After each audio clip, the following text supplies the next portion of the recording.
একটা ভয়ঙ্কর হাদিস বলেছেন। এই হাদিসটা যতবার পড়ি থরথর করে আত্মাটা কাঁপে। কিয়ামতের দিন আল্লাহ তাআলা অনেক শহীদকে বলবেন, তুমি জাহান্নামে যাবে। সে বলবে, আল্লাহ আমি জাহান্নামে যাব, আমি তো রক্ত দিয়েছি তোমার জন্য, লিইলাই কালিমাতিল্লাহ, আমার দেহের তাজা রক্ত দিয়ে আমি শহীদ হয়েছি, জানাজা ছাড়া আমার দাফন হয়েছে, আমি তো জান্নাতে যাব। আল্লাহ বলবে, না, তুমি শহীদ হয়েছ এই কারণে যে লোকজন তোমাকে বীর বলবে, বীর, বাহাদুর। তো দুনিয়াতে তো তোমারে বাহাদুর বলছে, তো তোমারে বিশাল যোদ্ধা ছিল, বাহাদুর ছিল, এই খেতাব তো তুমি পেয়েছো, আমার কাছে কিচ্ছু নেই, জাহান্নামে যাও, go to the hell fire. অনেক দানশীলকে আল্লাহ বলবে, জাহান্নামে যাও। সে বলবে, আল্লাহ আমি জাহান্নামে যাব, আমি তো মসজিদ, মাদ্রাসা, এতিমখানা, বৃদ্ধাশ্রম এমন কিছু নাই যে বাকি রাখছি, শত শত মসজিদ আমি করেছি, আমি কেন জাহান্নামে যাব? আল্লাহ বলবে, না, তুমি দান করেছিলে এই জন্য যে লোকজন তোমার দানশীল বলবে, দানবীর বলবে, হাতেম তাই বলবে, ওটা তো তোমাকে বলা হয়েছে, জাহান্নামে যাও, আমার কাছে কি চাও, go to the hell fire. সেদিন আল্লাহ তাআলা অনেক আলেমকে ডাকবেন, অনেক দাঈদেরকে ডাকবেন, অনেক দুআত ইলাল্লাহদের তিনি ডাকবেন। সেদিন অনেক দুআত ইলাল্লাহদেরকে ডেকে আল্লাহ বলবেন যে তুমিও জাহান্নামে যাও। সে বলবে, আল্লাহ কেন? আমি মানুষকে কোরআন শিখিয়েছি, আমি মানুষকে হাদিস শিখিয়েছি, আমার কথা শুনে অনেক নামাজ ধরেছে, আমার কথা শুনে অনেকের দাড়ি রেখেছে, আগে সুদ খেত, আমার কথা শুনে সুদ বন্ধ করেছে, আমার কথা শুনে তো আল্লাহ এরা নামাজি হয়ে গিয়েছে। দ্য এন্টায়ার সোসাইটি সুদ বন্ধ করেছে, নামাজ ধরেছে, তারা ফরজ যাকাত দিত, আল্লাহ আমি কেন জাহান্নামে যাব? আল্লাহ বলবেন, তুমি এই দাওয়াতি কাজ করেছো, লোকজন তোমাকে বড় আলেম বলবে, লোকজন তোমাকে বড় সেলিব্রিটি বলবে, লোকজন তোমার নামে তাকবীর দিবে, তোমাকে বড় আলেম বলবে, বড় দাঈ বলবে। এটা তো বলা হতো তোমাকে দুনিয়াতে, আল্লামা বলে ডাকা হতো তোমাকে, বাহরুল উলুম বলা হতো তোমাকে, জ্ঞানের সাগর, অনেক বড় দাঈ, অনেক বড় সেলিব্রিটি তোমাকে বলা হতো এই দুনিয়াতে। তো যা চেয়েছো তা তো পেয়েছো, আমার কাছে কি চাও? আমার কাছে তোমার জন্য কিছু নাই, go to the hell fire. আপনার হার্ট, আপনার আত্মা বা হৃদয় যাতে আধ্যাত্মিক ভাবে স্পিরিচুয়ালি যাতে ড্যামেজ না হয়, এইটার প্রেসক্রিপশন আমরা দিতে পারি। তো অন্তরকে আরবিতে বলে কলব, ইংরেজিতে বলে হার্ট। আরবিতে কি বলে? কলব। আর ইংরেজিতে কি বলে? হার্ট। তো আমি এখানে হার্ট ডিজিজ বলতে স্পিরিচুয়াল হার্ট ডিজিজ বোঝাচ্ছি, স্পিরিচুয়ালি যেটা ড্যামেজ করে দেয়। ফিজিক্যালি যে হার্ট ডিজিজ, ওইটার চিকিৎসা আবার আমি জানি না, ওইটার জন্য আপনার ওই কার্ডিওলজিস্ট দেখাইতে হবে, আপনার হার্ট অ্যাটাক করলে, হার্ট ফেইলিওর করলে এনজিওগ্রাম, এনজিওপ্লাস্টি করতে হয়, ওই চিকিৎসা নিতে হবে, ওইটা না। আমরা আজকে আলোচনা করব আধ্যাত্মিকভাবে যাতে আপনার হার্ট ড্যামেজ না হয়, আপনার আত্মাটা যাতে কলুষিত না হয়। আজকে আমরা ওই রোগ নিয়ে কথা বলবো যে রোগগুলো আপনার আত্মাকে কলুষিত করে, আপনার স্পিরিচুয়ালিটিকে ডাউন করে দেয়। এই রোগগুলো আগে আইডেন্টিফাই করব, এরপরে এই রোগের চিকিৎসা কি, কি করলে আপনার আত্মাটা পরিশুদ্ধ থাকবে, পরিচ্ছন্ন থাকবে, একটা পিওর অ্যান্ড ক্লিন হার্টের, একটা কালবে সালিমের, একটা সাদা মনের মানুষ আপনি হতে পারবেন, পরিচ্ছন্ন আত্মার অধিকারী আপনি হতে পারবেন। এটার প্রেসক্রিপশনটা সর্বশেষে দিব। তো আমি কি নিয়ে কথা বলবো, এই বিষয়টা ক্লিয়ার না? আউটলাইনটা ক্লিয়ার না সবার কাছে? আচ্ছা, আমি শুরুতেই সূরাতুশ শুআরার একটা আয়াত তেলাওয়াত করেছি, যেখানে আল্লাহ তাআলা বলছেন, ইয়াউমা লা ইয়ানফাউ মালু ওয়ালা বানুন, সেদিন আপনার সম্পদ, আপনার সন্তান কোনো কাজে আসবে না। সেদিন বলতে কিয়ামতের দিন, কিয়ামতের সে কঠিন সময়ে আপনার সন্তান আপনার কোনো উপকার করবে না, আপনার সম্পদ আপনারে বাঁচাতে পারবে না। তবে ইল্লা মান আতাল্লাহ বিকলবিন সালিম, সেদিন যে কলবে সালিম নিয়ে আল্লাহর সামনে দাঁড়াতে পারবে সেই বেঁচে যাবে। সুবহানাল্লাহ। কলবে সালিম, এই কথাটা আমরা প্রায় শুনি না? আমরা বলি, ভাই এই লোকটা কিন্তু কলবে সালিমের অধিকারী, মানে পরিচ্ছন্ন হৃদয়ের অধিকারী, পরিচ্ছন্ন মনের অধিকারী, ক্লিন হার্ট, পিওর হার্ট, সাদা মনের মানুষ। সাদা মনের মানুষ যদি হতে পারেন, একটা পরিচ্ছন্ন আত্মা বা হৃদয়, একটা পরিশুদ্ধ অন্তর নিয়ে যদি আপনি আল্লাহর সামনে দাঁড়াতে পারেন, তাহলেই আপনার মুক্তি নিশ্চিত হবে। আপনার সম্পদ, আপনার সন্তান, আপনার দাপট, আপনার ক্ষমতা, এগুলো কোনো কিছুই in the day of judgement আপনাকে বাঁচাতে পারবে না। এর কারণ হচ্ছে আল্লাহর হাবিব সাল্লাল্লাহু আলাইহি ওয়াসাল্লাম খুব চমৎকার ভাবে বলেছেন যে ইন্নাল্লাহা লা ইয়ানজুরু ইলা সুওয়ারিকুম ওয়া আমওয়ালিকুম। কিয়ামতের দিন আল্লাহ তাআলা তোমাদের চেহারা দেখবেন না, কে কত সুন্দর, সাদা না কালো, উঁচু না লম্বা, বিউটিফুল না আগলি, এটা দেখবেন না। ওয়া আমওয়ালিকুম, কার কত সম্পদ ছিল এটাও দেখবেন না। ওয়ালাকি ইয়ানজুর ইলা কুলুবিকুম ওয়া আমালিকুম, বরং আল্লাহ তাআলা তোমাদের এই কলবটা দেখবেন। সেদিন আল্লাহ তাআলা কি দেখবেন? কলবটা দেখবেন, আপনার হৃদয়টা দেখবেন, এটা কলবে সালিম কিনা। ইল্লা মান আতাল্লাহ বিকলবিন সালিম, সেদিন আল্লাহর কাছে কলবে সালিম নিয়ে, পরিশুদ্ধ অন্তর নিয়ে, পরিচ্ছন্ন হৃদয় নিয়ে যে দাঁড়াতে পারবে, শুধু তার জন্যই নাজাত মিলে যাবে। তাহলে কিয়ামতের দিন আল্লাহ মানুষের চেহারা দেখেন না, সম্পদ দেখেন না, দেখেন কি? কলব, হৃদয়। কি দেখেন? হৃদয় দেখবেন। আরেকটা জিনিস দেখবেন, ওয়া আমালিকুম, আমল দেখবেন, তার হৃদয়টা কেমন, তার আমলটা কেমন ছিল। এবং আল্লাহর হাবিব সাল্লাল্লাহু আলাইহি ওয়াসাল্লাম বলেছেন যে আলা ওয়া ইন্না ফিল জাসাদি মুদগাহ ইযা সালাহাত সালাহাল জাসাদু কুল্লু ওয়া ইযা ফাসাদাত ফাসাদাল জাসাদু কুল্লু আলা ওয়া হিয়াল কলব। রাসূল সাল্লাল্লাহু আলাইহি ওয়াসাল্লাম বলেছেন, নিশ্চয়ই তোমাদের দেহের মধ্যে একটা গোশতের টুকরা আছে, এ পিস অফ ফ্ল্যাশ। ইযা সালাহাত সালাহাল জাসাদু কুল্লু, এই গোশতের টুকরাটা যদি ভালো হয়ে যায়, পুরো দেহটা ভালো হয়ে যায়। আর এই গোশতের টুকরাটা যদি ড্যামেজ হয়ে যায় বা করাপ্ট হয়ে যায়, পুরো দেহটা করাপ্ট হয়ে যায়। আল্লাহর হাবিব সাল্লাল্লাহু আলাইহি ওয়াসাল্লাম বললেন যে আলা ওয়াহিয়াল কলব, জেনে রেখো এটা হচ্ছে কলব বা হৃদয়। অবস্থান কোথায়? এই যে বাম স্তন, এই বাম দিকের লেফট ব্রেস্টের 2 আঙ্গুল নিচে এই পাশটাতে আমাদের কলবের অবস্থান। রাসূল সাল্লাল্লাহু আলাইহি ওয়াসাল্লাম বললেন এটা সবচেয়ে দামি অঙ্গ, এটা ভালো তো পুরো দেহ ভালো, এটা খারাপ পুরো দেহ খারাপ। তো এই জন্য এই গুরুত্বপূর্ণ যে অঙ্গটা, এটার পরিচর্যার দরকার আছে না নাই? হ্যাঁ, পরিচর্যার দরকার আছে না? আল্লামা ইবনু তাইমিয়া রাহিমাহুল্লাহ ওনার মাজমুআতুল ফাতাওয়াতে বলেছেন যে আল কলবু ওয়াল মালিক, এই কলবটা এটা হচ্ছে রাজার মতো, ওয়াল আ'দাউ জুনুদু, আর দেহের বাকি অঙ্গ প্রত্যঙ্গগুলো হচ্ছে এর সৈনিক। রাজা যদি ভালো হয়, রাজার সৈনিকও ভালো হবে। রাজা যদি খারাপ হয়, সৈনিকও খারাপ হবে। কলব যদি ভালো হয়, ওই কলবের অধিকারী মানুষটাও ভালো হবে। কলব যদি খারাপ হয়, ওই মানুষটাও খারাপ হবে। তাহলে আলোচনার এই পর্যায়ে আমরা বুঝতে পারলাম যে দেহের সবচাইতে দামি অঙ্গ কিন্তু আমার এই হার্ট, আমার হৃদয়।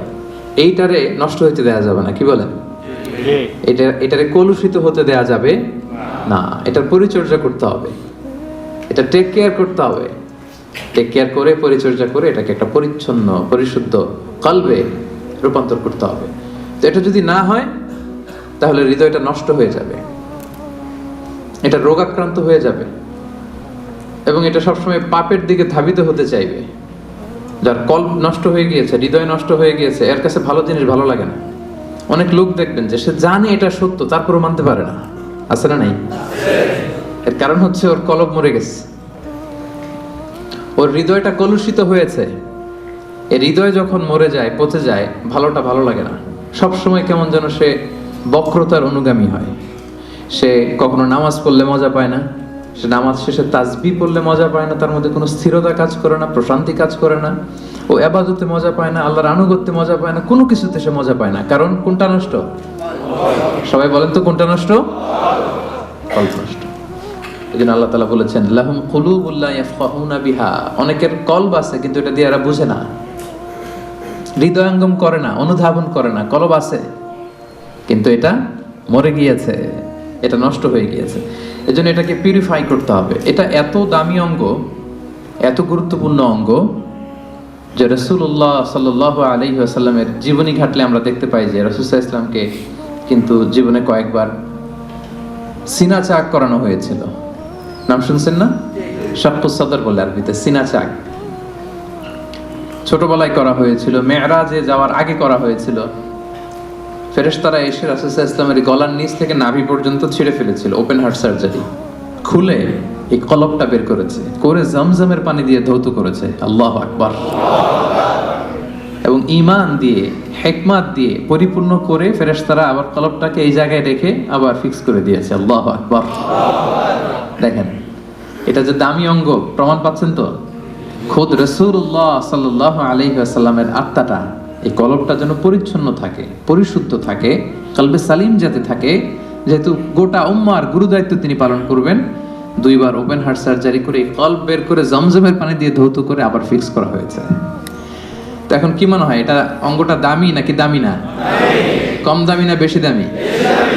ক্লিয়ার না একেবারে? একেবারে ক্লিয়ার। আচ্ছা, লেটস মুভ অন। তাহলে এই যে দামি অঙ্গটা, এটার পরিচর্যা আমাদের করতে হবে যদি কলবে সালিমের অধিকারী আমাদের হতে হয়। কিন্তু কিছু রোগ আছে, যে রোগগুলো আমার এই দামি অঙ্গটারে ড্যামেজ করে দেয়, কলুষিত করে, নোংরা করে দেয়, ডাউন করে দেয়। আস্তে আস্তে এটা আর জীবিত থাকে না, এটা মৃত অন্তর হয়ে যায়। কিছু ভাল লাগে না এদের। দেখতে কিন্তু সুস্থ, দেখতে কি একেবারে সুস্থ, কিন্তু ইসলামের কথা বললেই গায়ে জ্বালা আছে না? নেই? পাবেন। ইসলাম সহ্য করতে পারে না, কোরআন সহ্য করতে পারে না, দাড়ি সহ্য করতে পারে না, ইসলামের শিআরগুলো সহ্য করতে পারে না। কারণ লাহুম কুলুবুল লা ইয়াফকাহুনা বিহা, আল্লাহ বলেন ওদের কলব আছে কিন্তু মরে গেছে, ফলে এটা দিয়ে তারা সত্যকে বোঝে না। তো আমরা এখন আইডেন্টিফাই করব কি কি রোগ। আগে তো রোগ চিনতে হবে নাকি? হ্যাঁ, রোগ চেনার পরে এরপরে চিকিৎসা। তো আত্মার রোগগুলো কি কি, কোন কোন জিনিস আছে যা আমাদের এই দামি অঙ্গটাকে নষ্ট করে দেয়, ড্যামেজ করে দেয়, কলুষিত করে দেয়? রোগগুলো আইডেন্টিফাই করব, এরপরে আমরা প্রেসক্রিপশনে যাব ইনশাআল্লাহ। তো অনেকগুলো রোগ আছে যেগুলো আপনার এই আত্মাকে কলুষিত করবে। সবগুলো আজকের এই আলোচনায় বলা সম্ভব হবে না, আমরা অল্প কয়েকটা বলবো। 5টি রোগের কথা আমি উল্লেখ করবো ইনশাআল্লাহ। এরপরে আমরা এটার সলিউশনে যাব, চিকিৎসায় যাব। যে সমস্ত জিনিস আমাদের অন্তরকে কলুষিত করে, আমাদের হৃদয়কে অপরিচ্ছন্ন করে দেয়, নষ্ট করে দেয়, তন্মধ্য থেকে অন্যতম একটা রোগের নাম হচ্ছে নিফাক। আরবিতে বলে নিফাক, বাংলায় বলে কপটতা। বাংলায় কি বলে? কপটতা। আমরা বলি না যে তুই একটা মুনাফিক, এরকম বলি না? কথায় কাজে মিল না থাকলে বলি না? যার মধ্যে এই ধরনের অ্যাটিটিউড আছে, এই অ্যাটিটিউডটাকে বলা হয় নিফাক, হিপোক্রেসি। আরবিতে বলে ইউযহিরু খিলাফা মা ইউবতিন, ভিতরে আছে একটা, প্রকাশ করে আরেকটা। ভিতরে এক, বাইরে আরেক, তার নাম মুনাফিক। ভিতরে এক, বাইরে আরেক, তার নাম মুনাফিক। এই মুনাফিকের গুণাবলী যাদের মধ্যে আছে, তাদের এই হার্টটা এটা কলুষিত, এটার কলবে সালিম থাকে না, যে কলবে সালিম ছাড়া মুক্তি পাওয়া যাবে না। তাহলে প্রথম রোগ আমরা চিনে ফেলছি। রোগটার নাম কি? বাংলায় যদি বলি কপটতা বলেন। বাংলায় কি? নিফাকি, কপটতা। এটা যাদের মধ্যে কাজ করে তারা 2 চেহারার লোক হয়, কমসে কম 2 faced পার্সোনালিটি, 2 চেহারা, এদিকেও আছে ওদিকেও আছে। এদিকে যে বলে আমি আপনার সাথে আছি, আপনি খুব ভালো, বুঝছেন? আবার এই পাশে যে বলে না না, আরে উনি তো খুব বাজে একটা লোক, এর মতো লোক হয় নাকি? আপনি সবচেয়ে ভালো, আমি আপনার একেবারে ক্লোজ ফ্রেন্ড। তাহলে এদিকে এক চেহারা, ওইদিকে আরেক চেহারা, এরকম 2 চেহারার লোক আছে না নাই? এই যে চিনে ফেলছেন আপনারা, চিনে ফেলছেন না? সহজ হয়ে গেল ব্যাপারটা, কি বলেন? এত কমপ্লেক্স না করে সহজ করে দিলাম যে 2 faced পার্সোনালিটি, 2 চেহারার লোক, এদিকেও আছে ওদিকেও আছে। এর যে বলে আমি আপনার দলে, ওদিকে বলে আপনার দলে, ডবল স্ট্যান্ডার্ড মেনটেন করে, যেদিকে বৃষ্টি ওদিকে ছাতা, এদিকেও থাকতে চায় ওদিকেও থাকতে চায়। এবং রাসূলুল্লাহ সাল্লাল্লাহু আলাইহি সাল্লামের সময়কালে মুনাফিকদের একই চরিত্র ছিল। আল্লাহ তাআলা বলছেন ওয়া ইযা লাকুল্লাযিনা ক্বালু আমান্না, ওই মুনাফিকটা যখন মুমিনদের সাথে মিশতো বলতো আমরা ঈমান এনেছি। ওয়া ইযা খালাউ ইলা শায়াতিনহিম ক্বালু ইন্না মাআকুম, আবার কাফিরদের সাথে, ওদের শয়তানদের সাথে যখন মিলিত হতো বলে না না, ওদের সাথে না, আমরা তো আপনাদের দলের লোক, আমরা আপনাদের সাথে আছি। তাহলে এদিকে বলে আপনাদের লগে, ওদিকে বলে আপনাদের সাথে। তো এটাই হচ্ছে মুনাফিকদের প্রাইম ক্যারেক্টারিস্টিক্স। আল্লাহ তাআলা ওদের নাম দিয়েছেন মুযাবযাবিন, লা ইলাহা উলা ওয়ালা ইলাহা উলা, অর্থাৎ দে আর ইন ডাইলেমা, তারা দ্বিধাদ্বন্দ্বে থাকে। দুই নৌকায় পাড়া দিলে যে অবস্থা হয়, আপনারা বাংলাদেশে কখনো দুই নৌকা একসাথে পাড়া দিচ্ছেন নাকি? মানে ডান পা এক নৌকায়, আরেক বাম পা হচ্ছে আরেক নৌকায়। হ্যাঁ, দেন নাই? আরে দেন নাই বলতে, এক নৌকা থেকে আরেক নৌকা যখন শিফট হইতে গেছেন তাহলে লাভ দিছেন। খুব চালাক মানুষ, দেখছেন তো। কেউ যদি দুই পা দুই নৌকায় রাখে, থাকা যায় না কিন্তু বেশিক্ষণ, কি বলেন? হয় ওইটাতে চলে যেতে হবে, তাহলে এটাতে আবার ফিরে আসতে হবে, কিন্তু বেশিক্ষণ থাকা যাবে? আল্লাহ বলতেছে ওরা এরকম মুযাবযাবিন, নেহি এদার নেহি ওদার, তার মিয়ান মে সদর বদর, ডানেও না বায়েও না, কই যাবে জানেও না। তো এইটারই বলে নিফাকি। এক চরিত্রের লোক হইতে হবে ভাইরা, এদিকে এদিকে একবার ওদিকে একবার, এরকম করা যাবে না। তো খুব সহজ ভাবে যদি আমি বলি যে মুমিনদের দৃষ্টান্ত হচ্ছে মৌমাছির মতো, আর এই মুনাফিকদের দৃষ্টান্ত হচ্ছে মাছির মতো। আই রিপিট, মুমিনদের দৃষ্টান্ত কিসের মতো? আর মুনাফিকদের দৃষ্টান্ত মাছির মতো। মৌমাছি কিন্তু সব জায়গায় বসে না। মৌমাছি সুন্দর সুন্দর জায়গায় বসে, ফুলের উপর যেয়ে বসে, সুঘ্রাণ আছে যেখানে, হ্যাঁ ওখানে যেয়ে বসে, ফ্লাওয়ার নেকটার যেগুলো পুষ্পরস টেনে নিয়ে আসে ওদিকে বসবে। মাছি শুধু ভালো জায়গায় বসে না, সে ফুলের উপর বসে, সে খাবারের উপর বসে, টয়লেটের দরজা খোলা থাকলে ওদিক যেও বসে, ঠিক কি না? টয়লেটের ভিতরে যে ময়লার উপরে যেও বসে। তো মুনাফিকদের দৃষ্টান্ত এরকম, এরা সব জায়গায়, এরা ভালো খারাপ বাছ বিচার করতে জানে না। কিন্তু বিশ্বাসীরা কি সব জায়গায় যায়? কথা বলেন না। তারাই যে এরকম সেতিয়া সিটি কনভেনশন সেন্টার, এই যে একটা দিনই হালাকা, কি মজা পাচ্ছি না আমরা। এই মুমিনরা এরকম পবিত্র জায়গায় আসে। তাহলে মুমিনদের দৃষ্টান্ত হচ্ছে তারা মৌমাছির মতো, আর মুনাফিকদের দৃষ্টান্ত হচ্ছে তারা মাছির মতো। আল্লাহ রাসূল সাল্লাল্লাহু আলাইহি ওয়াসাল্লাম ব্যাপারটাকে আরো সহজ করে দিয়েছেন আপনাদের জন্য, আরো ইজি। তিনি বলেছেন আয়াতুল মুনাফিকি সালাস, মুনাফিক চিনবা তিনটা জিনিস দেখে। রাসূল সাল্লাল্লাহু আলাইহি ওয়াসাল্লাম আরো সহজ করে দিচ্ছেন আইডেন্টিফাই করবার জন্য। আমরা তো এখন আল্ট্রাসাউন্ড, এমআরআই, এটা করে এরপরে রাসূল সাল্লাল্লাহু আলাইহি ওয়াসাল্লাম দেখেন বলে দিচ্ছে কিভাবে চিনবা তোমার মধ্যে নেফাকি আছে কিনা। তিনি বলেছেন মুনাফিকদের এক নম্বর বৈশিষ্ট্য হচ্ছে ইদা হাদ্দাসা কাযাবা, কথা বললেই মিথ্যা বলে। কথা বললে কি বলে? আচ্ছা, একটা পাওয়া গেল। ওয়া ইদা ওয়াআদা আখলাফা, প্রমিস দিয়ে রাখে না, কথা দিয়ে কথা রাখে না। ওয়া ইদা তুমিনা খানা, আমানতের খেয়ানত করে। সহজ হয়ে গেছে না এখন? এবার একটু মিলায় নেন, খুব বেশি খুশি হওয়ার কিছু নাই। আমাদের মধ্যেও থাকতে পারে এরকম ঝামেলা, কি বলেন? মানে অনেকে খুব হাসিতে খুশিতে গদগদ না, সবসময় আলোচনাগুলো নিজের সাথে মিলাইতে হবে, যে আমি মাঝে মাঝে মিথ্যা বলে ফেলি কিনা, আমি মাঝে মাঝে প্রমিস দিয়ে ব্রেক করি কিনা, আমি আবার আমানতের খেয়ানত করে ফেললাম কিনা। এরকম ভয় থাকার দরকার আছে না নাই? হ্যাঁ, নিজের সাথে মিলাইতে হবে, নিজেকে বারবার জাজমেন্ট করতে হবে, নিজের সাথে নিজের বোঝাপড়া করতে হবে। তাহলে এখন আরো সহজ হয়ে গেল আইডেন্টিফাই করা। কথা বললে মিথ্যা বলে, কথা দিয়ে রাখে না, আমানতের কি করে? খেয়ানত করে। তো এই গুণগুলো যদি কারোর মধ্যে থাকে, আল্লাহ পাক বললেন ফি কুলুবিহিম মারাদ, ক্লিয়ার, একেবারে স্পষ্ট যে এদের অন্তরে রোগ ধরেছে, এদের অন্তরে রোগ বাসা বেঁধেছে। আপনার অন্তর রোগ আক্রান্ত, এই বিষয়গুলো যদি থাকে, মিথ্যা বলা, কথা দিয়ে কথা না রাখা, আমানতের খেয়ানত করা, যদি দেখেন যে আমাদের মধ্যে এগুলো আছে, বুঝবেন যে আস্তে আস্তে কিন্তু ড্যামেজ করে ফেলতেছে এই দামি অঙ্কটাকে, ড্যামেজ হয়ে যাচ্ছে। এবং এই মুনাফিকদের অবস্থান হবে জাহান্নামে একেবারে অতল গহ্বরে। ইন্নাল মুনাফিকিনা ফি দারকিল আসফালি মিনান নার ওয়া লান তাজিদা লাহু নাসীরা, তারা জাহান্নামের একেবারে অতল গহ্বরে থাকবে, তলদেশে থাকবে, এদেরকে বাঁচানোর সেদিন কেউ থাকবে না। তাহলে এক নম্বর রোগ আজকে আমরা এই কনভেনশন থেকে চিনে গেলাম, যেটা আমার আত্মারে নষ্ট করে দেয়। রোগটার নাম কি? মুনাফিকি, নিফাক। নিফাক বাংলায় কপটতা। বাংলায় একটু বলেন, বাংলায় কি? কপটতা। তাহলে ইজি হয়ে গেছে না? চিনছেন না সবাই? এটা যেন আমাদের হৃদয়ে বাসা বাঁধতে না পারে, ট্রাই করতে হবে, তাহলে কিন্তু অন্তর ড্যামেজ হয়ে যাবে। তাহলে এক নাম্বার রোগ চিনলাম, দুই নাম্বার রোগের দিকে চলে যাই। দুই নাম্বার রোগের নাম হচ্ছে, দুই নাম্বারে গেছি কিন্তু আমি কিন্তু শেষের দিকে জিজ্ঞেস করব যে বলেন কয়টা, কি কি মনে থাকবে তো? 2 নম্বর রোগের নাম হচ্ছে আল কিবের। আল কিবের বাংলায় বলে অহংকার। বাংলা কি বলে? ইংরেজিতে বলে অ্যারোগ্যান্স, আর বাংলায় বলে অহংকার। আলহামদুলিল্লাহ আমাদের এখানে কারো এটা নাই। হ্যাঁ, দেখছেন, আমি বাঁচাই দিতে চাই আর এরা বলে এরা আরো ভেজালে জড়ায় যাচ্ছে, আছে।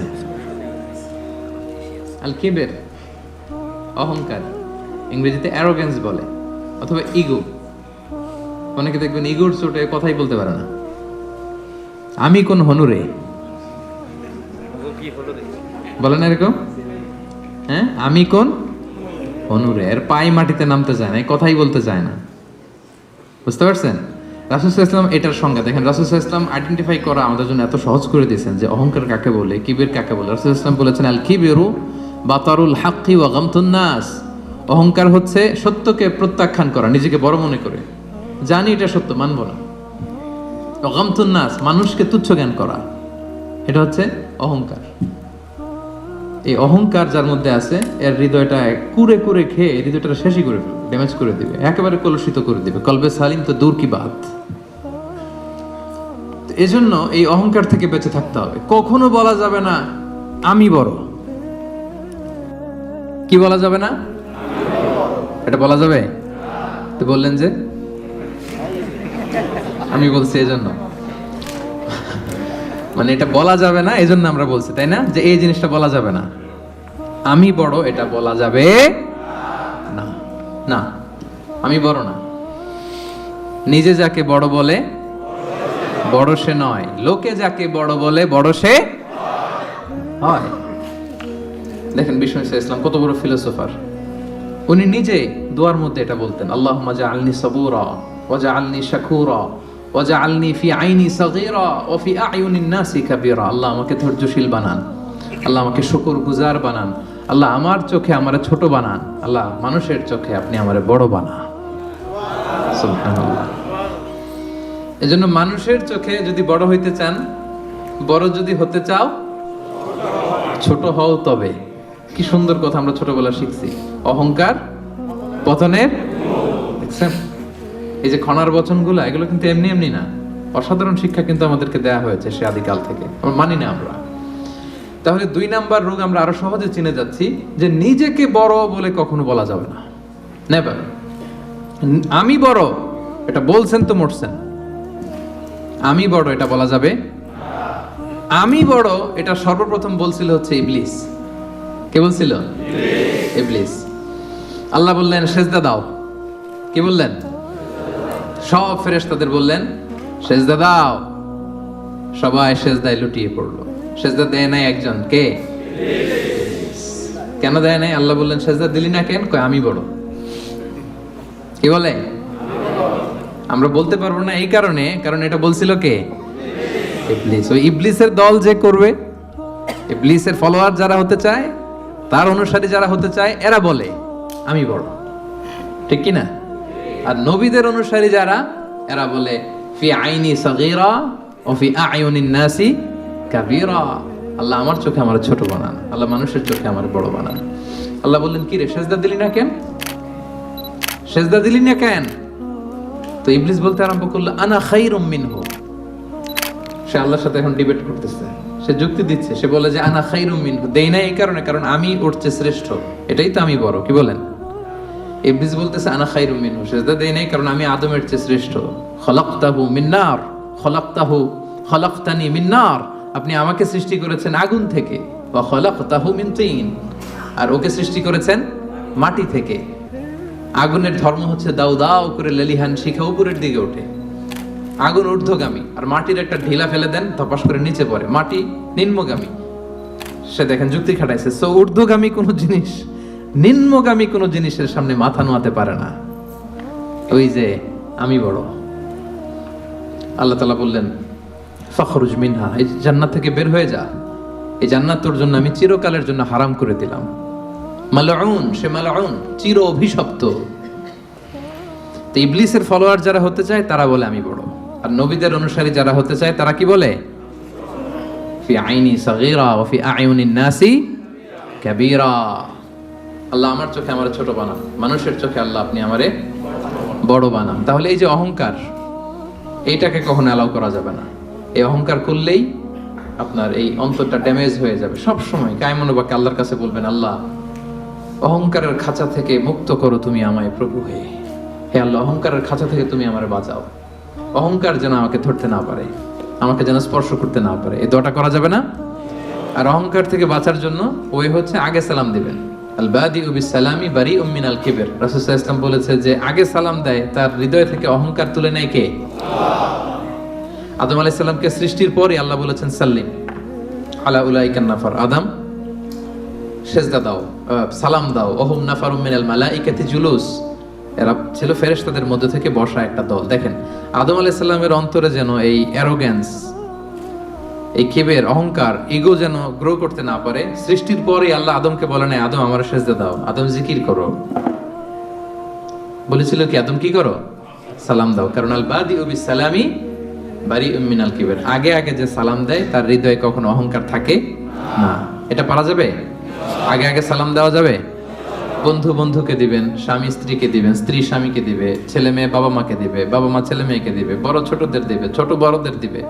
নট নেসেসারি যে ওরা জুনিয়র আমি সিনিয়র, সো আমি সালামের জন্য ওয়েট করব, ওরা দিবে না। আপনি আগে দিবেন, কারণ আগে দিলেই আপনার হৃদয় থেকে অহংকার তুলে নিবে কে? আল্লাহ। এবং আল্লাহর হাবিব সাল্লাল্লাহু আলাইহি ওয়াসাল্লাম বলেছেন যে লা ইয়াদখুলুল জান্নাতা মান কানা ফি কলবিহি হাববাতু খারদালিন মিন কিবর। যার অন্তরে জাররা পরিমাণ, সরিষার দানা পরিমাণ অহংকার যার অন্তরে থাকে, সে কখনো আল্লাহর জান্নাতে প্রবেশ করবে না। এর কারণ কি জানেন? কারণ হাদিসে কুদসিতে আল্লাহ তাআলা বলেছেন, এর কারণ হচ্ছে আল কিবরিয়া ও রিদাই। আল্লাহ বলে অহংকার আমার চাদর। অহংকার কি? আমার চাদর। আমি একটা চাদর পরে আছি, আপনি ধরে পিছন থেকে টান দিলেন, মেনে নেওয়া যায়। আল্লাহর গায়ের চাদর ধরে যদি টান দেন আপনি, এটা কত বড় বেয়াদবি। কল্পনা করতে পারেন আপনি? যারা নিজেকে বড় মনে করতেছেন, বা আমরা যারা নিজেদেরকে বড় মনে করি, আমি বড়, আমি বেশি জানি, আমি ওর চেয়ে শ্রেষ্ঠ, আমি সুপিরিয়র, আমি আমি আমি যারা করে, এরা বেসিকলি আল্লাহ তাআলার চাদর ধরে টান দেয়। নাউজুবিল্লাহ পড়বেন না? কি আছে আপনার অহংকার করার? কি আছে? হাল আতা আলাল ইনসানি হিনুম মিনাদ দাহরি লাম ইয়াকুন শাইআম মাযকুরা। একটা সময় ছিল উল্লেখ করার মতো আমরা কিছুই ছিলাম না। ছোট্ট একটা শুক্রাণু, মাইক্রোস্কোপ ছাড়া দেখাও যায় না। বাবার পিঠ থেকে মায়ের জরায়ুতে যেয়ে বসলাম, 9 মাসে একটু একটু করে বড় হয়ে দুনিয়াতে আসলাম। আসার সাথে সাথে ওয়া ওয়া, কাপড় নাই, চোপড় নাই, কিচ্ছু নাই, উলঙ্গ, নেকেড। কিছু খেতেও পারি না, দিলে দিক দিয়ে বের হয়ে যায়। একেবারে ছোট্ট নিউবর্ন বেবিরে খাওয়াইতে দেখছেন, সুজি ঢুকানো যায় না মুখে। প্রত্যেকের ঘটছে এটা। যেখানে রাখছে পেশাব পায়খানা করে শয়লাভ, কেউ বাকি নাই। আমরা এরকম সবার একই হিস্ট্রি, ঠিক কিনা? পেশাব যেখানে বসা ওইখানে পেশাব পায়খানা। বসা শিখতে কয়েক মাস লাগে, জানেন আপনারা? ছোট বাচ্চা একটা বসাই দিলে এদিকে পড়ে যায়, ওদিকে পড়ে যায়, বালিশ দিয়ে ঠেকনা দিয়ে ওরা বসাইতে হয়। বসা শিখতে লাগে ওর কয়েক মাস, দাঁড়াতে শিখতে ওর 1 বছর লেগে যায়। বড় হওয়ার পরে 5 দিনের জ্বর হইলে এই চেহারা আর থাকে না। এই চেহারার যে গ্লেস, নাদুস নুদুস, আপনি ওই কি বলে কোভিড যাদের হয়েছে, কাশতে কাশতে কি অবস্থা দেখছেন? এদের চেহারার হালত দেখছেন? ডায়রিয়া যদি হয় 5 বার 6 বার 7 বার টয়লেটে গেলে ওর দিকে আর তাকানোই যায় না। আমি নাই তো তুই নাই কেন? তুই না অনেক বড়, আমি বড়? তুই না এতদিন বলছিলি আমি বড়? 5 বার 6 বার টয়লেটে হইলে, টয়লেটে গেলে কাঁধে ভর দিয়ে আর একবার টয়লেটে যাওয়া লাগে। আবার লম্বা চূড়া হায়াত যদি পায় 70 80 বছর, একই ঘটনা। আবার খাবার এদিক দিয়ে দিলে এদিক দিয়ে বের হয়ে যায়। 80 বছর বয়স, আবার যেইখানে বসে প্রস্রাব পায়খানা করে সমান, তাই না? তো এই তো জীবন। আপনি বড় হইলেন কোথায়? হাল আতা আলাল ইনসানি হিনুম মিনাদ দাহরি লাম ইয়াকুন শাইআম মাযকুরা। একটা সময় ছিল আমাদের উল্লেখ করার মতো আমি কিছুই ছিলাম না, আবার ওইদিকেই যাব। আবার সব শেষে আবার উলঙ্গ, কাপড় চোপড় ছাড়া একেবারে আবার দিয়ে আসা হবে। তা আপনি অহংকার করার সুযোগটা পেলেন কোথায় ভাই? করা যাবে এটা? এটা করলে কিন্তু আপনার এই দামি অঙ্গটা কলুষিত হয়ে যাবে। তাহলে 2 নাম্বার রোগ কি চিনতে পারছি আমরা? হ্যাঁ, 1 নাম্বার রোগের নাম কি ছিল? নিফাক। এখন কিন্তু সাবধান হয়ে গেছে, একটু আগে বলছিলাম ধরবো, এখন খেয়াল করে রাখছি। 1 নম্বরে নিফাক বা কপটতা। আরবিতে বলবেন না বাংলায় বলবেন? বাংলায় বললে কপটতা বলে, মুখস্থ রাখতে সুবিধা, মানে আলোচনাটা শেষে যাতে যেতে যেতে নোট করেও নিতে পারেন, এরকম মাথায় নিয়ে গেলাম আমরা। প্রথমটা কি ছিল? কপটতা। যেটা নিফাক নিফাক বলতেছেন মুনাফিকি, ওইটাই বাংলায় কি? কপটতা। 2 নাম্বার যেটা শিখলাম ওইটা অহংকার। তাহলে অহংকারের সাথে আমাদের কোনো সম্পর্ক আছে? আজকের এই কনফারেন্স থেকে অহংকারকে আমরা সবাই না বলে দিব। অহংকারকে আমরা কি বললাম? এই আপনাদের আওয়াজ। 500 জন মানুষ না বললে এতটুকু আওয়াজ হবে আমি বিশ্বাস করি না। অহংকারকে আমরা কি বললাম? কপটতাকে আমরা কি বললাম? ওকে। 3 নাম্বার রোগের নাম হচ্ছে আল হাসাদ। বাংলায় হচ্ছে হিংসা। বাংলায় কি? ইংরেজিতে জেলাসি। এটাও আমাদের কারণ নাই এখানে, দেখছেন? মানে কেউ আমার দলে থাকতে চায় না, আমি বলি আমাদের কারণ নাই, সবাই বলে আছে। তো এই যে জেলাসি, হিংসা, যেটা ইট বার্নস ইউরসেলফ ইনসাইড, এটা খালি জ্বালায় দেয় ভিতরে। হ্যাঁ, হিংসার অনলে দগ্ধ হয় অন্তর সব সময়। হিংসা করবেন তো এদিকে জ্বলবে, জ্বলতে থাকে। কারো ভালো সহ্য হয় না, এরকম আছে না? উন্নতি করতেছে সহ্য হয় না, ওর ব্যবসা ভালো হইতেছে সহ্য হয় না, ও ভদ্র, ওর আখলাক ভালো সহ্য হয় না, সমাজে তার একটা অবস্থান সহ্য হয় না। শুধু হিংসা, শুধু হিংসা। এবং এটা থেকে আলেমরাও মুক্ত না, বলে আয়াযুবিল্লাহ, আল্লাহ তুমি হেফাজত করো। আলেম সমাজ এটা থেকে মুক্ত না। হিংসা দাউ দাউ করে শুধু জ্বলে, বার্ন ইনসাইড, এইটা জ্বালায় দেয় আপনার। এটা কলবে সালিম তো দূর পরে, এটা তো জ্বলেই গেছে। হিংসা যার আছে ওর তো এটা নাই, পুড়ে গেছে। রাসূলুল্লাহ সাল্লাল্লাহু আলাইহি ওয়াসাল্লাম বলেছেন, ইয়াকুম ওয়াল হাসাদা, তোমরা হিংসা থেকে বেঁচে থাকো। ফাইনাল হাসাদা ইয়াকুলুল হাসানাতি কামা তাকুলুন নারু আল হাতাবা। হিংসা নেক আমলকে জ্বালিয়ে দেয়, যেমনি ভাবে আপনার এই আগুন কাঠকে জ্বালিয়ে দেয়। হিংসা আপনার নেক কাজকে, নেক আমলকে তেমনি জ্বালিয়ে দেয় যেমনি আগুন লাকড়ি জ্বালিয়ে দেয়, কাঠ জ্বালিয়ে দেয়। এবং রাসূলুল্লাহ সাল্লাল্লাহু আলাইহি সাল্লাম বলেছেন, ওয়ালা তাবাগাদু ওয়ালা তাহাসাদু, হে আমার উম্মতরা, একে অপরকে হিংসা করো না, হিংসা করো না। হিংসা কিন্তু বড্ড মারাত্মক। হিংসার চোখ, হিংসার চাহনি, এটা বড্ড ভয়ঙ্কর। এবং কোরআন আমাদেরকে শিখিয়েছে যে আমরা যেন সবসময় হিংসুকের এই হিংসুটে চক্ষু থেকে আল্লাহর কাছে পানা চাই। আমরা কিন্তু সূরা ফালাকে পড়ি যে অমিন শাররি হাসিদিন ইযা হাসাদ, এর অর্থ জানেন? যে আল্লাহ হিংসুকের হিংসা থেকে তুমি আমাদেরকে বাঁচাও। কিন্তু দুঃখজনক হলেও সত্য, আমরা আমাদের জীবনের একটা লম্বা সময় হিংসা করতে করতে পার করে দিই। কি করতে করতে? হিংসা। আল্লাহর দেয়া আমাদের জন্য সবচেয়ে বড় নিয়ামত হচ্ছে সময়। সবচেয়ে বড় নিয়ামত কি? এই দামি সময়টা অন্যের পিছনে হিংসা করতে করতেই আমরা পার করে দিই। এবার একটা লজিক্যাল কথা বলি, খেয়াল করে শুনবেন, কান দুটো খরগোশের কানের মতো খাড়া করে আমার দিকে শুনেন। হিংসা করলে লাভ না লস? কি লাভ আমাদের হিংসা করলে? কি লাভ? লেটস সে আমাদের আজকের প্রথম আলোচক আমাদের নাহিদ হাসান ভাই খুব ভালো আলোচনা করে, খুব ভালো পয়সার মালিক, খালি উন্নতি, খালি সফলতা। এখন আমি যদি ওনারে হিংসা করি, ওনার এই সফলতা কমবে? পজিশন উত্তর দিয়েন, কমবে? তো নাহিদ হাসান ভাই শুধু উন্নতি করে, আমি যদি হিংসা করি নাহিদ ভাইয়ের উন্নতি তো থেমে যাবে সাথে সাথেই। হ্যাঁ, থামবে না? থামবে না। আচ্ছা, আমি যদি নাহিদ ভাইয়ের হিংসা করি, আমার তো অনেক উন্নতি হয়ে যাবে, তাই না? তাহলে দেখেন, যদি হিংসা করলে, যারে হিংসা করি, ওর যদি লস হইতো, করলাম হিংসা, কি বলেন? দেখাই দিলাম ওরে, তাই না? আমি হিংসা করলে যদি নাহিদ ভাইয়ের একটু ডাউন হইতো, লস হইতো, তাইলে না হিংসা করতাম, কারণ আমি হিংসা করলেই খালি ডাউন।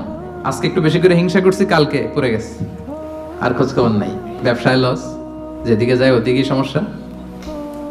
তো এটা হয় না। আবার আমি যদি হিংসা করি, আমি অনেক আগায় যাচ্ছি, এটাও হয় না। তো লাভটা কি? একটা লাভ আছে, এদিকে জলে খালি। এদিকে কি খালি জলে। এই একটা লাভ আছে। আসলে যদি হিংসা করলে ওনার লস হইতো, নামাইতে পারতাম, যেহেতু পছন্দ করি না হিংসা করতাম সারা দিন রাত 24 ঘন্টা 24/7, কি বলেন? আবার হিংসা করলে আমার শুধু ডেভেলপ হচ্ছে সারা দিন রাত হিংসা, কি বলেন? এরও নামাইতে পারি না, আমিও উঠতে পারি না, মাঝখান দিয়ে খালি জলে। তো এই হিংসা করে লাভ আছে? লাভ যেটা আছে ওটা শোনেন, অন্যের সফলতা এনজয় করেন, অন্যের সফলতাকে এনজয় করার মানসিকতা অর্জন করুন, তার জন্য দোয়া করেন। দোয়া করলে লাভ আছে। কি লাভ? নাহিদ ভাই সফল, আমি বললাম আল্লাহ আমার ভাই নাহিদ ভাইকে তুমি আল্লাহ তুমি আরো সফল বানাও। ফেরেশতারা বলে ওয়ালা কাবি মিসলিন, মানে তুমি যে দোয়াটা করছো এই দোয়াটা তোমার জন্য আল্লাহ আগে কবুল করে নিক। মানে নাহিদ ভাইয়ের জন্য আমি যেই দোয়া করলাম এটা নাহিদ ভাইয়ের জন্য কবুল হওয়ার আগে ফেরেশতাদের দোয়া আমার জন্য এটা কবুল হয়ে গেছে। সুবহানাল্লাহ, এত আস্তে লাভ হয়েছে না অনেক? আপনার ভাইয়ের শুধু সফলতা, আল্লাহ আমার ভাইয়ের আরো সফল বানাও। ও A+ পাইছে, আল্লাহ ওরে আরো মেধা দাও, আল্লাহ তুমি আরো বরকত দাও। এই যা বললাম ফেরেশতারা বলে ওয়ালা কাবি মিসলিন, আল্লাহ এ তার ভাইয়ের জন্য যে দোয়াটা করলো এই দোয়াটা আগে ভালো দোয়াটা তার জন্য তুমি কবুল করে নাও। লাভ না লস? সবাই বলেন। তাহলে কি করবেন? দোয়া করবেন। হিংসা করব আজকে থেকে আমরা? করবেন? অন্যের সফলতাকে আমরা এনজয় করব, দোয়া করব। আরেকটা কাজ করতে পারেন, তার মতো হওয়ার চেষ্টা করতে পারেন। নাহিদ ভাইয়ের মতো হওয়ার ট্রাই করব, কম্পিট করব, ওনার সাথে প্রতিযোগিতা করব। ভালো কাজে প্রতিযোগিতা এটা জায়েজ, ভালো কাজে প্রতিযোগিতা জায়েজ। আমি আরো ভালো করব, আমি নাহিদ ভাইয়ের কাছ থেকে শিখে কম্পিট করব। পারলে ওনারা ছাড়ায় যাব, কোনো সমস্যা নেই। পারলে নাহিদ ভাইকে ছাড়ায় যাব, এত সমস্যা নেই। তাহলে দোয়া করব যে ভালো করতেছে কিভাবে ভালো করে এটা শিখে কম্পিট করব, প্রতিযোগিতা করে পারলে ওনারা ছাড়ায় যাব। কারণ ভালো কাজে প্রতিযোগিতাতে কোনো সমস্যা নাই। কিন্তু করব না কোনটা? সবাই বলতে হবে আওয়াজ করে, করব না কোনটা? হিংসা। তাহলে 3 নাম্বার রোগ চিনে গেছেন? হ্যাঁ চিনছেন? তাইলে হিংসাকেও আজকের প্রোগ্রাম থেকে আমরা না বলে দিব। হিংসাকে আমরা কি বললাম? না। তাহলে প্রথম রোগ কি ছিল? কপটতা। 2 নাম্বার রোগ অহংকার। 3 number okay, moving on. 4 number রোগের নাম হচ্ছে আর রিয়া, যেটা আত্মাকে ড্যামেজ করে দেয়, কলবকে ড্যামেজ করে দেয়। রিয়া মানে লোক দেখানো মানসিকতা, শো অফ মেন্টালিটি। এটা নাই কারণ।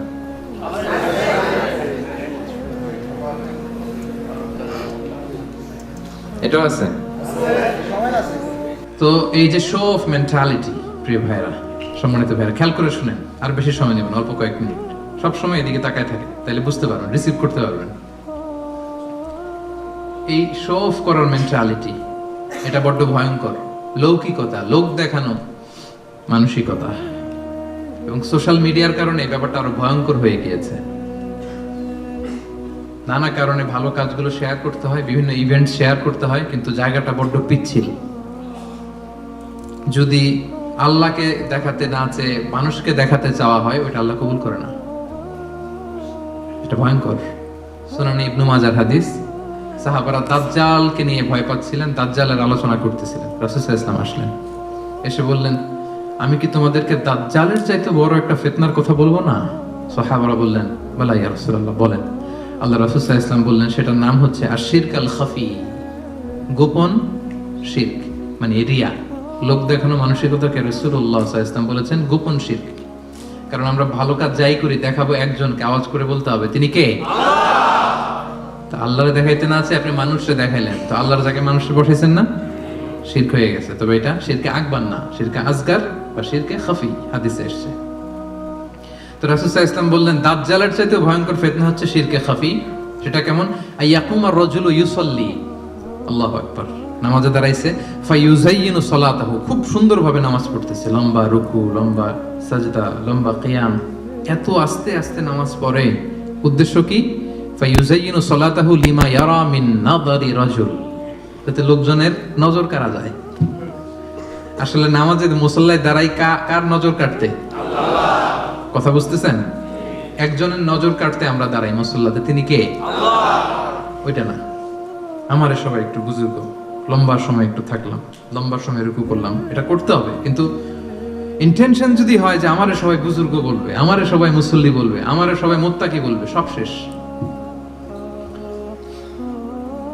আল্লাযীনা হুম ইউরাউন, যারা এই লোক দেখানোর জন্য নামাজ পড়ে, রাসূল সাল্লাল্লাহু আলাইহি ওয়াসাল্লাম বলেছেন তাদের ধ্বংস। ফাওয়াইলুল লিল মুসাল্লিন, এই নামাজ আল্লাহর কাছে কবুল হবে না। রাসূল সাল্লাল্লাহু আলাইহি ওয়াসাল্লাম বলেছেন ইন্না আখওয়াফা মা আখাফু আলাইকুম আশ-শিরকুল আসগর, সবচেয়ে ভয় পাই তোমাদের ব্যাপারে শিরকে আসগর। সেটা কি? আর রিয়া, লোক দেখানো মানসিকতা। বড্ড ভয়ঙ্কর সম্মানিত ভাইরা। নামাজ পড়ে মুসল্লি বলবে, দান করতেছে এই উদ্দেশ্যে যে আমার দানবীর বলবে, হজে যাচ্ছে যেন আলহাজ বলে। আলহাজ কি বলে? এই আলহাজের ওয়াজ করতে করতে আমি শেষ। মানে মানসিকতাটা এটা, মানে কবে আলহাজ হবো, কবে আমার মাইক থেকে বলবে আলহাজ অমুক। লিখে নেন, এই হজ কবুল হয় নাই, লিখে দিব আমি, কারণ আপনি তো আল্লাহ সন্তোষের জন্য করেন নাই। একটা গল্প শুনেছি এরকম, পুরান ঢাকার এক লোক, ওই হজের ফরজ তাওয়াফটা যেদিন 10 জিলহজ, 4টা চক্কর দিয়ে খুব ক্লান্ত হয়ে গেছে, তো মেয়ে ফোন দিছে, কয় মা একটু পরে কথা কইতেছি, আর মাত্র 3টা দিয়ে মাগার আলহাজ হয়ে যেতেছি, আর মাত্র 3টা বাকি, 3টা দিলে আলহাজ হয়ে যাবো আমি। মানে বলতেছে মা তুই এখন ফোন দিস না আমারে, একটু অপেক্ষা কর, আর 3টা দিলেই আলহাজ হয়ে গেলাম। তো উনি আলহাজ হয়ে গেছে, 4 তাওয়াফ দিয়ে রেস্ট নিয়া বলছে আর একটু পরে ফোন দে, আর 3টা দিলে কি এই যে আলহাজ।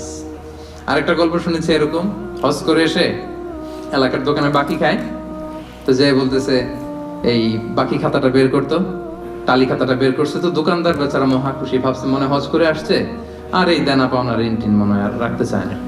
তো সে বলছে কলম নাই তোর দোকানে? কাজ। তো টালি খাতা নিয়ে ওর নাম ধরেন যে সদরুদ্দিন, তো সদরুদ্দিনের আগে বানান করে লিখতেছে আলহাজ। আলহাজ লেখে টালি খাতা দিয়ে আবার চলে গেছে। দোকানদার বেচারা তো বেগু, কি ঘটনা কি?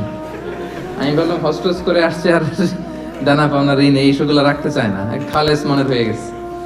তো ও দোকানের টালি খাতা বের করছে যে ওই জায়গায়ও যে আমার নামটা আছে ওইটা আলখাস থাকতে হবে, লিখে দিলাম, এই হজ কবুল হয়নি।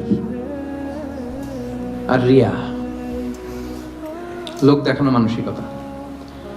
এবং রাসূলুল্লাহ সাল্লাল্লাহু আলাইহি সাল্লাম একটা ভয়ঙ্কর হাদিস বলেছেন, এই হাদিসটা যতবার পড়ি থরথর করে আত্মাটা কাঁপে। কিয়ামতের দিন আল্লাহ তাআলা অনেক শহীদকে বলবেন তুমি জাহান্নামে যাবে। সে বলবে আল্লাহ আমি জাহান্নামে যাব, আমি তো রক্ত দিয়েছি তোমার জন্য, লিইলাই কালিমাতিল্লাহ, আমার দেহের তাজা রক্ত দিয়ে আমি শহীদ হয়েছি, জানাজা ছাড়া আমার দাফন হয়েছে, আমি তো জান্নাতে যাব। আল্লাহ বলবে না, তুমি শহীদ হয়েছ এই কারণে যে লোকজন তোমাকে বীর বলবে, বীর বাহাদুর। তো দুনিয়াতে তো তোমারে বাহাদুর বলছে, তো তোমারে বিশাল যোদ্ধা ছিল, বাহাদুর ছিল, খেতাব তো তুমি পেয়েছো, আমার কাছে কিছু নেই, জাহান্নামে যাও, go to the hell fire. অনেক দানশীলকে আল্লাহ বলবে জাহান্নামে যাও। সে বলবে আল্লাহ আমি জাহান্নামে যাব, আমি তো মসজিদ, মাদ্রাসা, এতিমখানা, বৃদ্ধাশ্রম এমন কিছু নাই যে বাকি রাখছি, শত শত মসজিদ আমি করেছি, আমি কেন জাহান্নামে যাব? আল্লাহ বলবে না, তুমি দান করেছিলে এই জন্য যে লোকজন তোমার দানশীল বলবে, দানবীর বলবে, আদেম তাই বলবে, ওটা তো তোমাকে বলা হয়েছে, জাহান্নামে যাও, আমার কাছে কি চাও, go to the hell fire. সেদিন আল্লাহ তাআলা অনেক আলেমকে ডাকবেন, অনেক দাঈদেরকে ডাকবেন, অনেক দুআত ইলাল্লাহদের তিনি ডাকবেন। সেদিন অনেক দুআত ইলাল্লাহদেরকে ডেকে আল্লাহ বলবেন যে তুমিও জাহান্নামে যাও। সে বলবে আল্লাহ কেন? আমি মানুষকে কোরআন শিখিয়েছি, আমি মানুষকে হাদিস শিখিয়েছি, আমার কথা শুনে অনেক নামাজ ধরেছে, আমার কথা শুনে অনেকের দাড়ি রেখেছে, আগে সুদ খেত, আমার কথা শুনে সুদ বন্ধ করেছে, আমার কথা শুনে তো আল্লাহ এরা নামাজি হয়ে গিয়েছে। দ্য এন্টায়ার সোসাইটি সুদ বন্ধ করেছে, নামাজ ধরেছে, তারা ফরজ যাকাত দিত, আল্লাহ আমি কেন জাহান্নামে যাব? আল্লাহ বলবেন তুমি এই দাওয়াতি কাজ করেছো, লোকজন তোমাকে বড় আলেম বলবে, লোকজন তোমাকে বড় সেলিব্রিটি বলবে, লোকজন তোমার নামে তাকবীর দিবে, তোমাকে বড় আলেম বলবে, বড় দাঈ বলবে। এটা তো বলা হতো তোমাকে দুনিয়াতে, আল্লামা বলে ডাকা হতো তোমাকে, বাহরুল উলুম বলা হতো তোমাকে, জ্ঞানের সাগর, অনেক বড় দাঈ, অনেক বড় সেলিব্রিটি তোমাকে বলা হতো এই দুনিয়াতে। তো যা চেয়েছো তা তো পেয়েছো, আমার কাছে কি চাও? আমার কাছে তোমার জন্য কিছু নাই। Go to the hell fire, তুমি জাহান্নামে যাবে। আল্লাহ ওইরকম আলেম হওয়া থেকে আমাদেরকে তুমি বাঁচাও, ওইরকম দাঈ হওয়া থেকে তুমি আমাদেরকে বাঁচাও। আল্লাহ লোক দেখানো মানসিকতা, এই শখ থেকে আল্লাহ তুমি আমাদেরকে হেফাজত করো। তাহলে 4 নম্বর যে রোগ আমরা চিনে ফেলছি না, এটার নাম কি? রিয়া।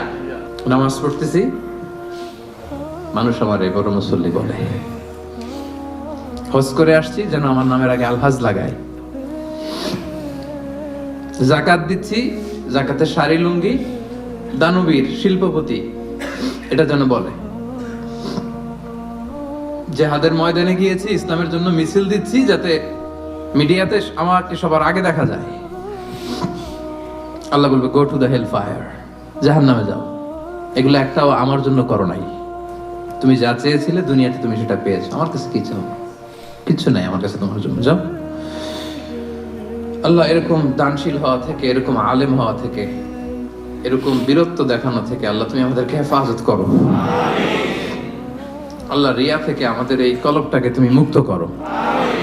আল্লাহ আমরা যা করব কেবলমাত্র শুধুমাত্র তোমার সন্তুষ্টির জন্য, তোমাকে দেখানোর জন্য যেন করতে পারে। আল্লাহ তুমি তৌফিক দান করো। তাহলে 4 নম্বর রোগটা চিনতে পারছেন প্রিয় ভাইরা? কি নাম এটার? আলহামদুলিল্লাহ, এই তো বুঝে ফেলতেছেন।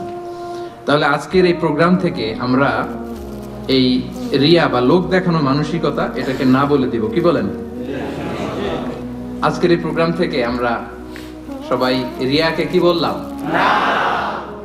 তাহলে প্রথম রোগের নাম ছিল কি ছিল? কপটতা। দ্বিতীয় রোগের নাম অহংকার। তৃতীয় রোগের নাম, চতুর্থ রোগের নাম বাংলায় বলেন লৌকিকতা, লোক দেখানো মানসিকতা। রাইট। সব শেষে হচ্ছে 5 নাম্বার রোগের নাম হচ্ছে সুউদ্দন, মন্দ ধারণা। অন্যের ব্যাপারে মন্দ ধারণা করা, বাজে ধারণা, নেগেটিভ অ্যাজাম্পশন। সবসময় একটা নেগেটিভ চিন্তাধারা। কিছু লোক দেখবেন যে পজিটিভ কিছু খুঁজেই পায় না, আছে না? ভালো একটা জিনিস এর মধ্যেও ভেজাল খুঁজে বের করছে। জাজমেন্টাল, অন্যের ব্যাপারে মন্দ ধারণা করা, সব সময় অন্যকে কাঠগড়ায় দাঁড় করাতে সে পছন্দ করে। এরকম আছে না? ওনার এই সমস্যা, ওনার তো উনি একটা নামাজ হয় না, এর তো ঝামেলা আছে ফ্যামিলিতে, ওর তো এটা, ওর সমস্যা, তোর কি সমস্যা? ওর সমস্যা যে বুঝলি, তোর কি সমস্যা বল? এরকম আছে না? নিজের দোষের কোনো খবর নাই, শুধু অন্যের দোষ, শুধু অন্যের দোষ, শুধু নেগেটিভ। প্রিয় ভাইরা, এই নেগেটিভিটি থেকে বেরিয়ে আসতে হবে আমাদের। অন্যের দোষ খোঁজা যাবে না, নিজের দোষ খুঁজতে হবে। নিজেকে কাঠগড়ায় দাঁড় করান, একটু নিজে কি কি ভুল করলাম, নিজে কি কি অন্যায় করলাম, এটা একটু বের করবার চেষ্টা করেন। নিজেকে কাঠগড়ায় দাঁড় করান। আমরা এই ভুলটা করে ফেলি, আমরা নিজেকে কাঠগড়ায় দাঁড় না করিয়ে কি করি? হ্যাঁ, কি সুন্দর, হি ইজ দ্য জাজ, সে জাজ করবে, সে জাজের চেয়ারে বসছে, তার দায়িত্ব দেওয়া হয়েছে, এবার সে এই তোমার এই সমস্যা এটা ওইটা। তো জাজমেন্টাল হওয়া যাবে না, পজিটিভ চিন্তা ধারণা করতে হবে। দেখেন আল্লাহ তাআলা বলছেন, ইয়া আইয়ুহাল্লাযীনা আমানু জিতানিবু কাসীরাম মিনায-যন্ন ইন্না বা'দায-যন্নি ইসম। ওহে বিশ্বাসীরা, বেশি বেশি ধারণা করা থেকে বেঁচে থাকো, কেননা ধারণাটা হচ্ছে পাপ।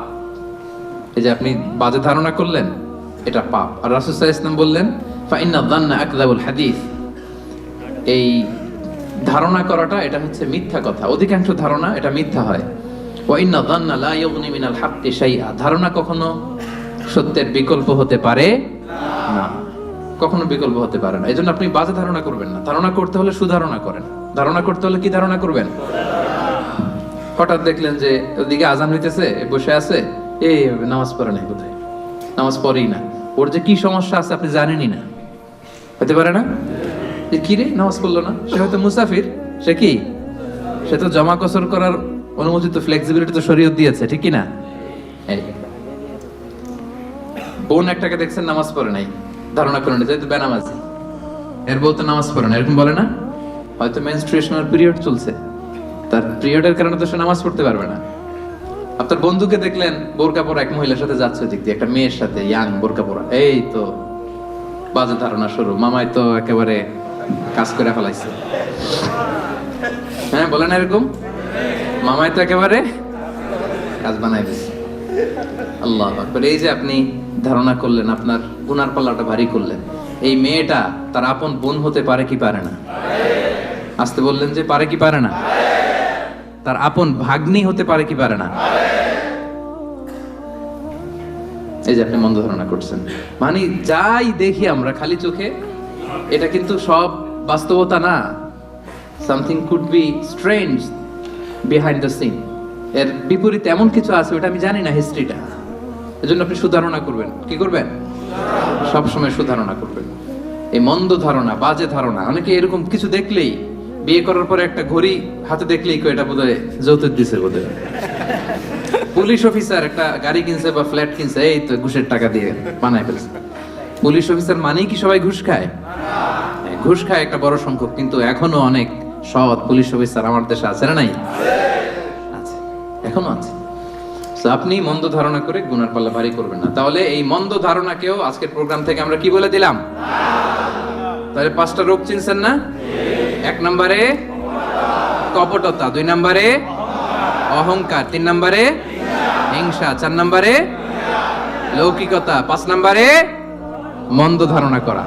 আচ্ছা ঠিক আছে, এই যে রোগ যে হয়েছে, রোগ নিয়ে বসে থাকা ভালো না, ট্রিটমেন্ট করতে হবে। আসেন চিকিৎসা শুরু করে দিই। 1 নম্বরে চিকিৎসা তাকওয়া আল্লাহ, আল্লাহর ভয় লাগবে। এখানে কি লাগবে?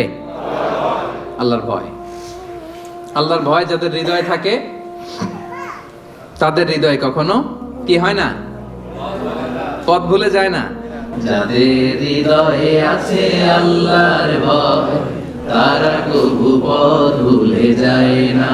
আল্লাহর প্রেম ছাড়া এই দুনিয়ায় কারো কাছে কোনো কিছু চাই না। রাতের আধারে যারা সেজদাতে রয়, দু চোখের শ্রুতে নদী যেন বয়। ছলনার হাতছানি যতই আসুক, পেছনে ফিরে সে তাকায় না। সবাই পড়েন, যাদের হৃদয়ে আছে আল্লাহর ভয়, তারা কবু পথ ভুলে যায় না। আল্লাহর প্রেম ছাড়া এই দুনিয়ায় কারো কাছে কোনো কিছু চাই না। আলহামদুলিল্লাহ বলেন। আমরা যেন সেই পথের পথিক হতে পারি। আমরা পড়ি আমিন।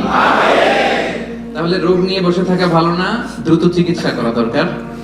যে এই 5টা রোগ যে বললাম, এটা আপনার কলবকে, হৃদয়কে ড্যামেজ করে দেয়। এই ড্যামেজ থেকে বাঁচবেন। 1 নাম্বার হচ্ছে আল্লাহর ভয়। কারণ রাসূল সাল্লাল্লাহু আলাইহি ওয়াসাল্লাম বলেছেন, আত-তাকওয়া হাহুনা, আত-তাকওয়া হাহুনা, তাকওয়া হাহুনা। তাকওয়া থাকে কোথায়? এই কলবে। তো এই তাকওয়ারে যদি এখানে বসাইতে পারেন, তাহলে এই কলবে কোনোদিন কলুষতা, নোংরামি স্থান পাবে না। আল্লাহর ভয়, কিছু করলেই আল্লাহ ইজ ওয়াচিং মি, আল্লাহ আমাকে দেখছেন, আল্লাহ কিন্তু আমারে দেখে, এই চিন্তাটা থাকতে হবে। আচ্ছা, 1 নম্বর মেডিসিন পাইছেন না? আল্লাহর ভয় সব সময়। কেউ দেখে নাই, একজন দেখছে, তিনি কে? আল্লাহ। কেউ যেটা দেখে না সেটা দেখে কে? আল্লাহ। কেউ যেটা বোঝে না বোঝে কে? আল্লাহ। 1 নম্বর, আল্লাহ কিন্তু সব দেখে। আল্লাহর ভয়টা এখানে স্থান দিলাম। এটা হচ্ছে প্রথম চিকিৎসা। 2 নম্বর চিকিৎসা হচ্ছে যিকরুল্লাহ, আল্লাহর জিকির। আল্লাহর জিকির, সুবহানাল্লাহ, আলহামদুলিল্লাহ, লা ইলাহা ইল্লাল্লাহ, আল্লাহু আকবার। এই 4টা জিকির শ্রেষ্ঠ জিকির। পড়েন আওয়াজ করে, সুবহানাল্লাহ, আলহামদুলিল্লাহ, লা ইলাহা ইল্লাল্লাহ, আল্লাহু আকবার। শ্রেষ্ঠ জিকির।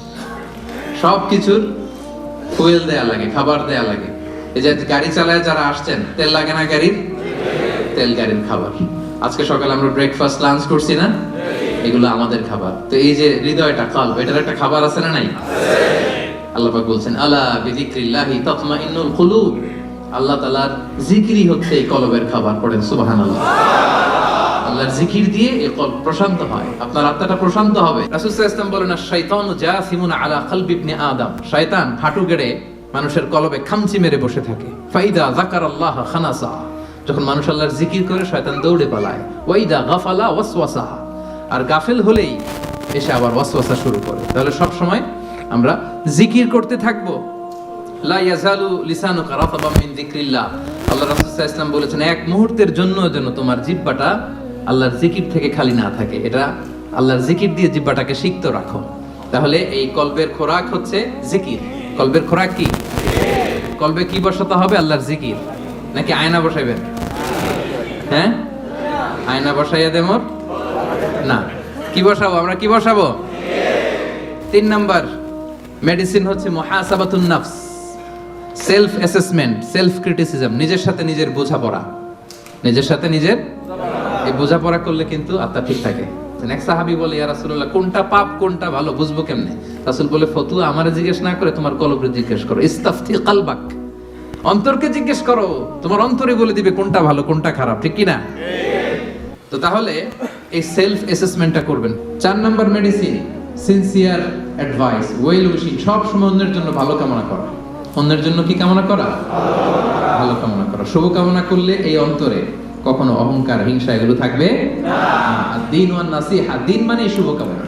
তাহলে আমরা অন্যের জন্য সব সময় শুভ কামনা করব, পারা যাবে ইনশাআল্লাহ। 5 নাম্বার এতিমের মাথায় হাত বুলিয়ে দিবেন। এক সাহাবী বলে ইয়া রাসূলুল্লাহ, আমার চোখ দিয়ে পানি নামে না, আমার হৃদয় বড্ড শক্ত, কি করব? রাসূল সাল্লাল্লাহু আলাইহি ওয়াসাল্লাম বললেন ইরহামিল ইয়াতীম, এতিমের প্রতি রহম করো। ওয়ামসা রাসা, এতিমের মাথায় হাত বুলিয়ে দাও। ওয়া আতঈম মিন তাআমি, তোমার খাবার থেকে ওরেও খাও। তালিনু কলবুক ওয়া তুদরাকু হাজাতুক, তোমার হৃদয় নরম হবে, তোমার ইচ্ছা পূরণ হবে। সুবহানাল্লাহ। দেখেন যাদের কলব শক্ত নরম হয় না, এতিমখানায় যাবেন, ওদের সাথে একটু খাবেন, একসাথে লাঞ্চ করলেন, সবাই খাওয়ালেন, লাঞ্চ করলেন, এতিমের মাথায় হাত বুলিয়ে দিলেন। এতিমদের সাথে বসলে খাইলে হৃদয় নরম করে দিবে কে? আল্লাহ। 6 নাম্বার তওবা ইস্তিগফার করা, প্রতি মুহূর্তেই পড়া আস্তাগফিরুল্লাহ।